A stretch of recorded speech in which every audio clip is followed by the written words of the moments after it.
I'm Ian Freeman, and I'm the host of a nationally syndicated talk show called Free Talk Live that's heard on a bunch of radio stations all around the country.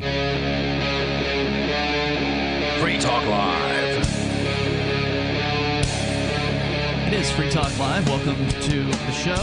Here in the studio tonight, you've got Ian. And Mark. And Aria. Of course, you can bring up anything you want. That is the point here on Free Talk Live. Back up. You're not allowed in this area. This is a law enforcement area. Hey, don't touch me. Back up. Don't touch me. Back up. March 16th, 2021, 6 in the morning. Get over here to Ian's place. They got FBI here. I was awakened by smashing glass. It only took me a minute or two to hop out of bed at 6 a.m. in the morning and get over there. Get over here to Ian's place. I walked literally right up to the house. I didn't cross the street because I was afraid I might get shot. Keep going. It's not. What is a safe distance for me? It's the safe distance. It's back there. I don't know where that is. I had just gone to bed, and then I heard a lot of commotion, a lot of screaming. What is going on? Do you guys normally block the streets for no reason? And there's a crash, and there's this big hunk of metal sticking through my window. Men with guns were outside, pointing them, threatening, come downstairs, hands up. They're pointing guns at me and flashlights, standing behind riot shields and shouting, "Aria, it's the FBI, stop moving or we'll open fire." Oh, no, there's a drone. There's a mini drone that they're sending in. And I see some flashing lights outside, and I'm like, holy shit. Get behind there and stay on the sidewalk. And what's the danger exactly? It was the most egregious use of force I've ever seen, and I've witnessed quite a few atrocities when it comes to law enforcement. Turn around and put your hands in the air. And I was like, no, I'm not doing that, because if I do that, this blanket's going to fall, and I'm not going to stand here in my underwear in front of the FBI. And like, well, you have to. And I was like, well, I'm not doing it, so here we are. There were literally like 50 armed FBI. There was an ATF guy, apparently an IRS guy. And I hear a bunch of people yelling, "Freeze, FBI!" And I look down, there's some red dots on my chest. And I go, yep, I was right. Something is definitely wrong. Then they asked me about Bitcoin. And at that point I said, yeah, I'm going to need my lawyer now. I'm not answering any more questions. And they arrested me. What are you doing? What are you doing? You're under arrest. What am I under arrest for? I told you to back up. It was absolutely horrifying, and all over some victimless financial so-called crimes. Ian Freeman was arrested alongside 5 other people for the dastardly crime of selling cryptocurrency.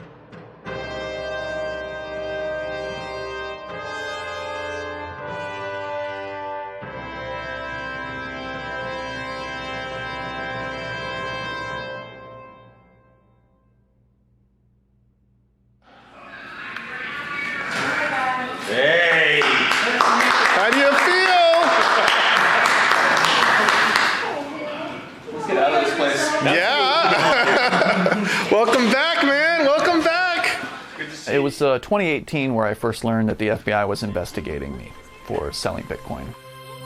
What is Bitcoin? Bitcoin is the first decentralized digital currency. Bitcoins are digital coins you can send through the internet. Your Bitcoins are kept in your digital wallet on your computer or mobile device. I didn't think for a moment there's anything wrong with what we were doing, because what we were doing was, from what I could tell, completely legal. I had an attorney at the time, and he wrote up a 4-page legal opinion about it, said, nope, this stuff doesn't apply. My name's Jeffrey Cohen. I'm a former federal prosecutor, and I'm now an associate professor at Boston College Law School. I wasn't involved in the case of Ian Freeman or the prosecution, but I've read the superseding indictment and researched some of the legal issues. What he was doing was classic money laundering with a modern spin of Bitcoin, which was taking criminal money, washing it, and turning it into something that's totally untraceable as criminal proceeds. It's my understanding that he opened up various bank accounts under the names of different churches. It becomes very suspicious, and banks were filing, I suspect, suspicious activity reports on him, because it would be unusual, I think, for a small church in Keene, New Hampshire to be receiving millions of dollars in donations so quickly. My name's Mark Edgington. I am one of the hosts of Free Talk Live. Here in the studio tonight, it's Ian. And Mark. The Shire Free Church is my idea. One of our advertisers, Roger Veer, began sort of pushing us to accept Bitcoin for ads. And this is a time frame when Bitcoin's $1. per Bitcoin. And Roger paid us $3,500 a month bill with $1 Bitcoins. We kept some Bitcoins, and a few Bitcoins these days is worth a lot of money. Ian and I funded the Shire Free Church to start off with, and the Shire Free Church owns Free Talk Live. Selling of Bitcoin was a church mission. I absolutely believe that Bitcoin is a sacrament of our Peace Church. So after the Shire Free Church was formed, I came across this technology of the Bitcoin vending machine. This is a device that allows you to purchase different cryptocurrencies with US dollars. And I thought, this is a really cool thing. As peace advocates, believe that cryptocurrency, like Bitcoin, is a tool to forward peace. Our church runs Free Talk Live, right? So Free Talk Live is our church service, but we are spreading a message of peace, forgiveness, love, a lot of these things that you find in religious teachings. Shire Free Church has this space, so this building is owned by the church, and there's a building out on Route 101 that currently houses a convenience store, and then the Bitcoin Embassy is located there. Aria DiMezzo lives in the house next door. All of this is owned by the church, and she is the founder of the Reformed Satanic Church of Keene. I'm Aria DiMezzo. I'm one of the Crypto Six, as we're called. Here in the studio tonight, it's Ian and Aria. We may be joined by. I host Free Talk Live. I'm a libertarian activist here in New Hampshire, a cryptocurrency advocate. And there's liberty activism all over New Hampshire, but only in Keene do you find that level of vibrant, energetic, in-your-face activism. We are here at the New Hampshire State House. It is June 10th of 2020. I'm here with Aria DiMezzo. Aria, good afternoon. You're about to file for Sheriff of Cheshire County to run in the election. What's your plan, or what's your motivation? All cops are bastards. That's the activism that appeals to me. You know, when I ran for sheriff, it was just a trans Satanist anarchist, you know, get all in your face, and here I am, pay attention to me. We are standing in the Bitcoin Embassy. The main attraction of the embassy was really the Bitcoin vending machine, where a person could come in here and anonymously and freely, easily buy Bitcoin. And that was right here, as you can see, where the concrete has been damaged and where some of the bolts that were holding it to the ground were ripped out by the FBI. So they were able to successfully unbolt the safe from the cement floor. And you can see the Bitcoin symbol on the side of it, so that's definitely it. ATM's not the right term. It's much more like a vending machine in that you go to this device, you put cash into it, you show it your wallet code for your Bitcoin wallet, and then Bitcoin arrives in your wallet. We're going to show the address from your digital wallet that's on your phone to the machine. And as quickly as that happened, it read your address. Oh, okay, good. And now it's waiting for you to put in cash. It literally is like selling a candy bar or a soda. You're just selling a product. And that is one of the reasons why the New Hampshire Banking Commission has stated on the record multiple times, we don't regulate that, because it's just a vending machine, not money transmission. So the basic scams that were being run sort of around Mr. Freeman was these romance scams in which people outside of the country are convincing elderly, lonely people that they're in love with them and to please send them some money. The ones that were doing the romance scams, those are the hardest to detect because people are in love. They will say absolutely anything. Mr. Freeman himself is not involved in those scams. These people are so deep into these scams. It's so tragic. What he's doing instead is he's facilitating those scams by being the middleman. Nothing I could have done would have caught this. Ian made every effort, from what I could tell, every effort to prevent scammers from being involved in his process. I would have this whole list of things like, are you under duress? Is there a third party involved in this? Is somebody putting you up to this? Have you heard of a romance scam before? Have you ever met your husband? You know, sometimes they would say, oh yeah, I'm buying this for my husband. I said, you know, it's not really any of my business, but I have to ask, have you ever met your husband? The operating and unlicensed money transmitting charge That was a bigger concern for me because I openly had been selling Bitcoin. I made a video here in this very embassy instructing people on exactly how to do what I was doing. Hi, so I'm Aria DiMezzo, the High Priestess of the Reformed Satanic Church here at the Bitcoin Embassy located in Keene, New Hampshire, that's owned by the Shire Free Church. And I'm going to teach you how to sell Bitcoin, how to do what I do, because I'm pretty upfront about doing this. I didn't think that I needed a business license. I didn't think that what I was doing constituted money transmission. Current full name is Richard Goyen, Goyan Paul. What name do you wish to take? Nobody. It's a combination of performance art and protest. All right. Well, I will go ahead and grant your request, and you are now officially Nobody. My name's Nobody.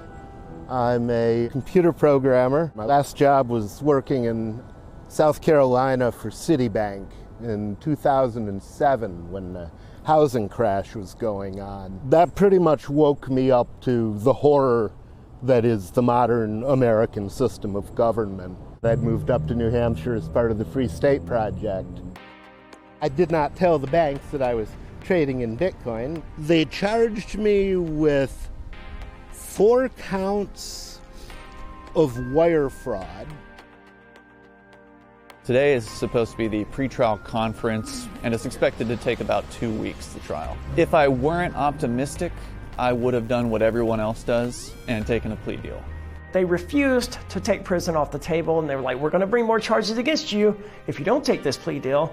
The deal was I plead guilty to the lowest charge, so-called wire fraud, for the amount of $40,000, and they drop all the other charges. And because I've already spent 7 months in jail, they said they expected I wouldn't do any further time. Even though my co-defendants took guilty pleas, they didn't do that because they actually did anyone any harm or created any kind of victims. They did it because they were afraid to be up against what could be a life sentence in prison for completely victimless crimes. When the state puts all of its weight against you, it's a pretty intimidating process. Today is the trial of Ian Freeman, one of the Crypto 6 defendants. I was almost the Crypto 7, yeah. Ian Freeman back in 2016, he said, would you want to open some bank accounts to help raise money for the Shire Free Church? And I said I would if we got the licenses. You know, because I said I think the government's going to want us to be licensed on this one, even though I don't agree with it. Hey guys, good morning. He is the foundation of this community. Hello everybody, thanks for coming. Ian Freeman is definitely a hero. He's one of my favorite activists in this Free State Project. He's done more than most people that I can think of. It would be a tragedy to see him, you know, locked up in a cage. I mean, I don't want to think about that. That's just, yeah. I have no idea what I would do. Free the Crypto 6! Woo! Bitcoin is not a crime. Free the Crypto 6! So we're on day number 5. So far, Mark Sisti, who's just a pro defense attorney, he's been just making these FBI agents look so shifty. It's not about saving grandma from fraudsters, it's about shutting down Bitcoin. I found out about the Free State Project because of Ian and Free Talk Live, and he was one of the people that convinced me to his way of freedom and his principles and his ideas. Clearly, banks were involved in every one of these transactions. They never were successful in stopping these scammers. A 20-year FBI agent couldn't catch a scammer. Why is Ian Freeman responsible for catching them? I'm a member of the Shire Free Church, and I'm really pissed off because they said it's not a legitimate church. My favorite part today is every one of you showing up here today in support of the Crypto 6 and of Ian Freeman and of Bitcoin and of freedom in general. You can go after Ian Freeman all you want. We're not going anywhere. We're going to remain, and we're going to continue to fight for freedom. That's my favorite part of today.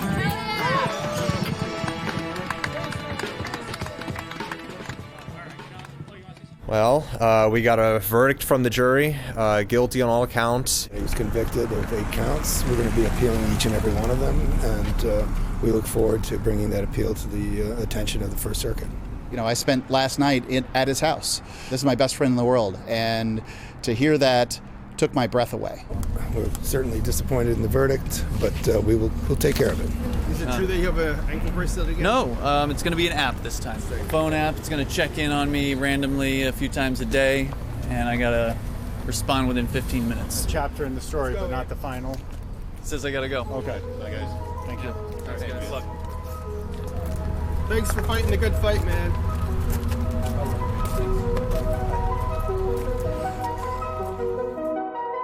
I think that the jury ended up believing the government's story that Mr. Freeman knew that he was laundering criminal proceeds to scammers. And the jury clearly was convinced that although he didn't know who the scammers were personally, he knew or was willfully blind to the fact that they were scamming elderly people out of their life savings. He was also convicted of conspiring with others to operate an unlicensed money transferring business. And that charge, I think, is based on his relationship with other people who had opened up bank accounts for him. Thank you to everybody who supported me and the rest of the Crypto 6.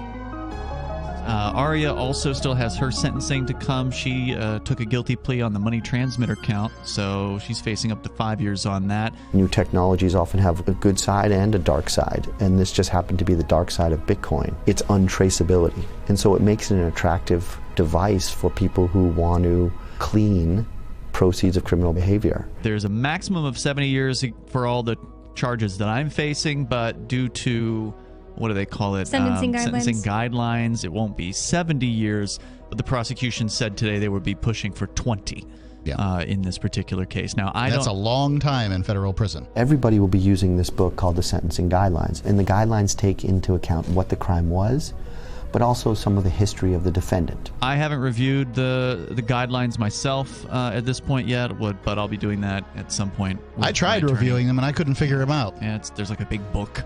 It's really complicated. It is very complicated. And the sentencing guidelines, I would probably suggest something for what he's done around the 240-month mark.